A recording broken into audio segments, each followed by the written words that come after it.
Good morning, gladiators. Welcome back, my angels. It's Tuesday, January 12th.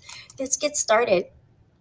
Okay, so a few things. If you are going to be in my fifth period today, I will be out for fifth period.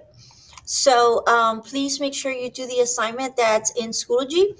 Everyone else, I will be here. I'll just be out for a short time for fifth period. Okay?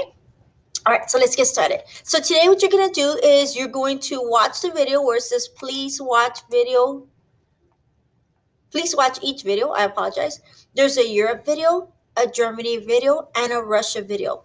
Each video is about a minute, 0.4 maybe seconds to no longer than 2, I believe. Please watch the videos. It's going to give you some insight about the types of government in Europe.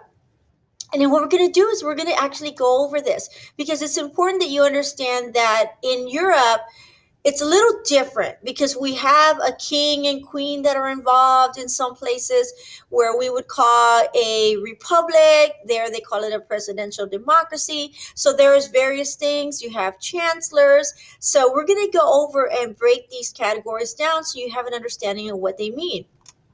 Now, for the United Kingdom, they have the House of United Kingdom's Parliament, where we have the legislative branch, right? And we have the White House. So this is where Parliament sits. This is where they meet.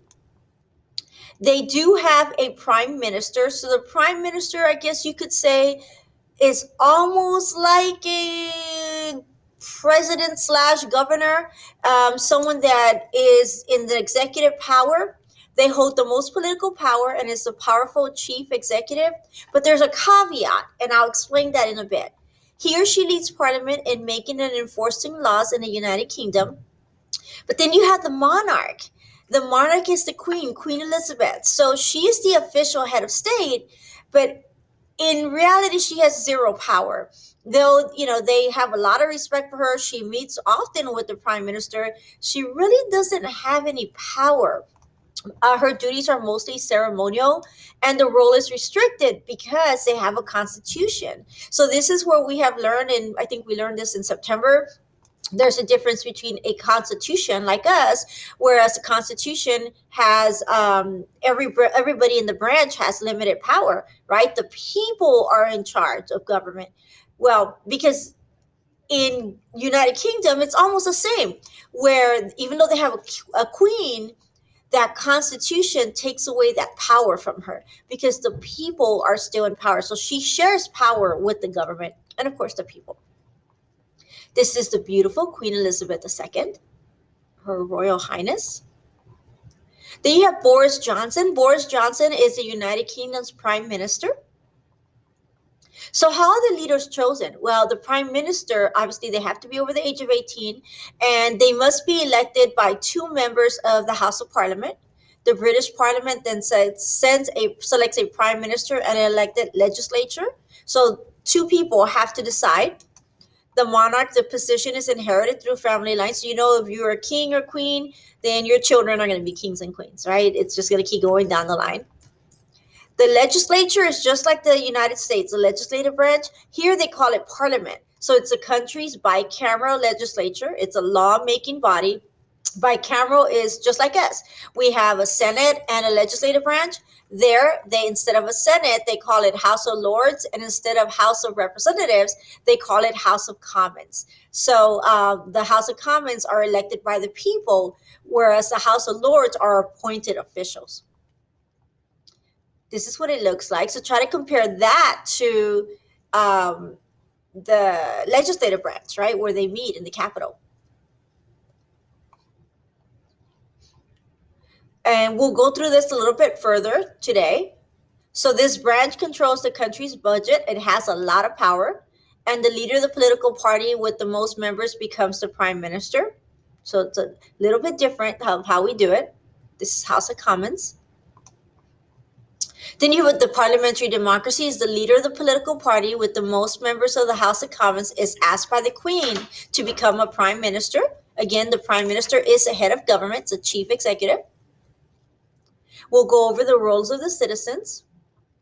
Then you have the Germany's a little different because they actually have a chancellor, And the chancellor is a powerful chief executive and the head of military. So he or she leads the parliament in making and enforcing Germany's laws.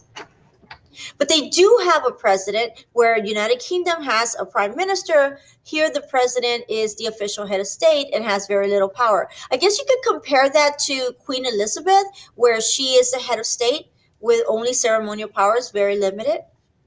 So the president duties are mostly ceremonial and is a symbol for the country. Very different from our president, where our president has a lot of power in this country. The president in that country has very limited power. Angela Merkel is the Germany's chancellor. Here's the president, Frank-Walter Steinmeier.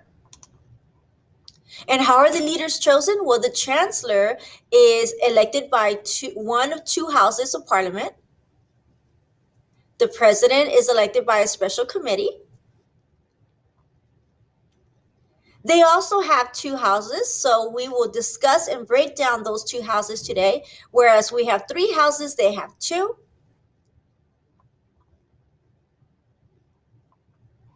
This is what their branch looks like. Beautiful buildings.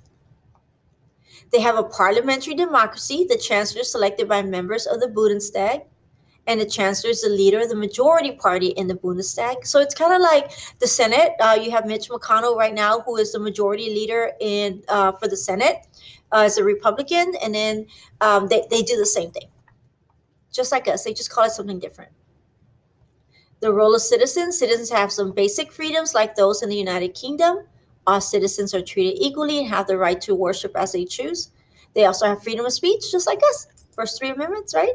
Freedom of speech, freedom of religion, freedom of the press, amendment number 1. United Kingdom and Germany are both very democratic countries. Then you have Russia. This is Russia's White House. The president holds the most political power, is both the chief executive and the head of state, directly elected by the people. And we're going to talk a little bit further about Russia today because of what's happening in Russia. The prime minister helps in day-to-day running of government, second in command.